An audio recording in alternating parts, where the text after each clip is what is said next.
All right, I'm Mrs. Murdock, and now I'm going to talk about something called nondisjunction. Now, we talked about crossing over during prophase. It's a completely normal thing. It actually increases diversity. It's normal. There's no mishap there if things cross over. That's what they're supposed to do. But nondisjunction is an error that happens during meiosis. It's something that's not supposed to happen. So let's go from the beginning and kind of set up meiosis first. So you know that in meiosis, metaphase 1, what's supposed to happen during anaphase is this, right? It's supposed to do that for meiosis 1. And then anaphase 2, it's supposed to do this, with the chromosomes coming apart like that. And then you have 4 haploid cells, right? With, in this case, 2 chromosomes each. Okay. So nondisjunction is if something goes wrong with that. So now let's put it back. Let's reset it to the beginning. So with nondisjunction, it can either happen in meiosis 1 or meiosis 2. Meiosis 2 is a little more common, but let's just do both of them, okay? So let's imagine we're now in a germ cell, maybe in the ovary or the testes, and meiosis begins. So now, instead of doing that, this one does this. They stick together. They don't come apart. Nondisjunction, okay? So then for meiosis 2, you still get 4 cells, but they're all wrong. The chromosome number here, they should be 2 chromosomes for all of them, and instead, both of these have 1 too many chromosomes in them. Both of these have 1 too few chromosomes in them, okay? So if we were going with 46 chromosomes being the normal number, these would both have 47 chromosomes each, 1 too many. And these would both have only 45 chromosomes each. So that's a consequence of nondisjunction happening during the first meiosis. The more common one, though, happens during the second meiosis. Now think back to what we said about the difference between men and women. In men, easy bake ovens. You're just churning out the sperm. You don't stop. Everything's fresh, made that day, right? I know you're giggling. Fine. Giggle if it helps you remember.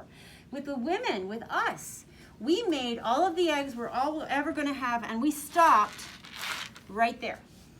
That's it.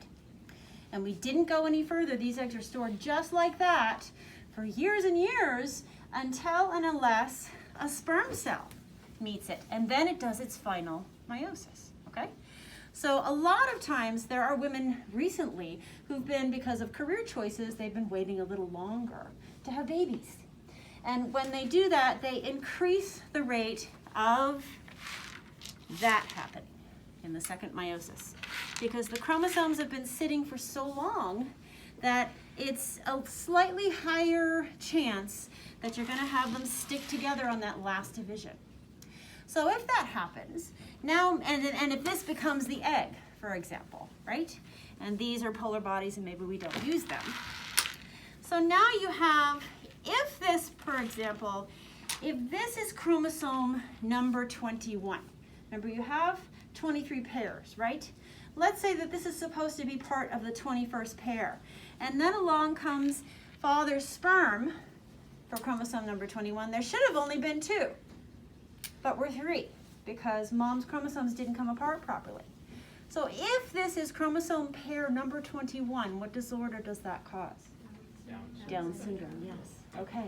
So if you looked at the karyotype, the picture of all the chromosomes in a single cell of a person who has Down syndrome, you would find that their 21st pair, which are really very, very small, there's an extra one there. There's 3 little tiny chromosomes there.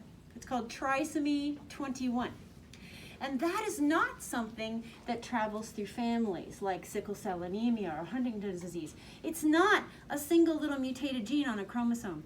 It's a whole extra chromosome that's not supposed to be there. They got there by a spontaneous mistake that has nothing to do with inheritance.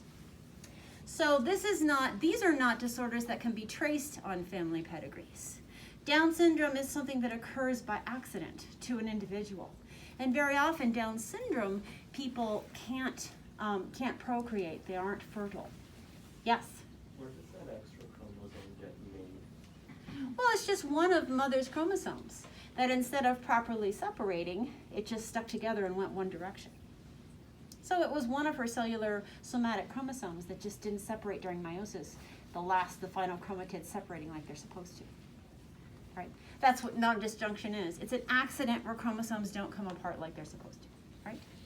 So Down syndrome is one example of non-disjunction that creates a specific disorder. There's also a couple other examples. If, for example, this was the sex chromosomes, and these were both the mother's X chromosomes, right? These are the X chromosomes. And then came along father, gives his Y chromosome to that, and gave the proper Y chromosome, right? So this is a boy who has 2 X's and 1 Y. And this condition is called Klinefelter syndrome. This is another spontaneous thing that can happen as a result of non-disjunction, and that results in certain symptoms in boys. The other one, the female version of this, is that father's chromosome didn't separate properly, or mother's, and she only has, you have a little girl with only 1 X chromosome. Never got a Y, never got another X, right? Which father could give either one, never showed up. So you have 45 chromosomes in every cell because you're missing either a second X or a Y. And women with X chromosomes, one of the most famous women I know is Linda Hunt, who's a famous actress, very small, but I mean, you wouldn't know there's anything wrong with her at all. She's one of the most powerful actresses I know. She did the voice for Edna Mose in the that's her, yeah. And every role I've ever seen her in, she's this high, but she towers over all the other actors with her. So kind of interesting. But Turner syndrome is another one that's due to that. Very, very different, these diseases, from diseases like sickle cell anemia, which are just because of one little gene making the hemoglobin wrong. Or Huntington's disease, again, another little gene that messes with the nervous system as you get older. So that's my explanation of non-disjunction, and I hope that was helpful.